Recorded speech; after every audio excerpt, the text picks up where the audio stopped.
President Obama, with all respect that is due, as you approach the last hour of the presidency, you were shocked by the outcome of the election, and now it appears that your legacy will largely be undone. You came to the presidency claiming as a Christian you could not support the ending of marriage as it had been known. And then you did everything in your power to end that very thing. And then you sought to force believers to take part in that very thing you said a believer could not take part in. If one believes that God is real, how can one do such things? You came to the presidency speaking of tolerance, and yet you showed no tolerance for the lives of the unborn.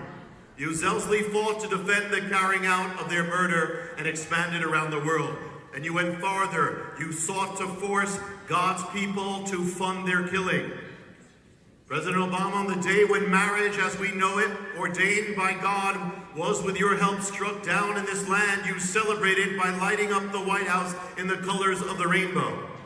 Did you not know that the rainbow does not belong to man or to any movement? The rainbow belongs to God. It is the sacred sign of God's covenant and the sacred colors of his throne.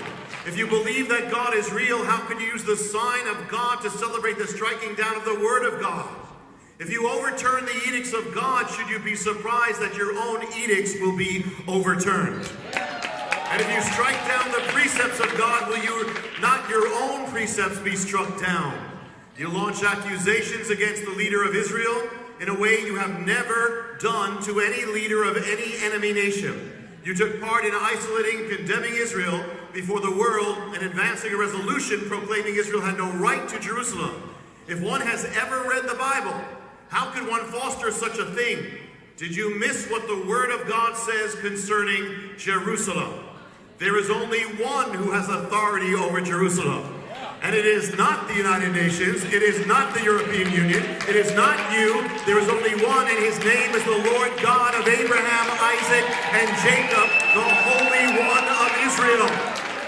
Long before there was a United Nations or United States or any of the nations that cast this vote, the Lord issued his own resolution concerning Jerusalem. And no law, no executive order, no UN vote will ever overturn it. And concerning that UN resolution, the Almighty has issued his own response. He vetoes it.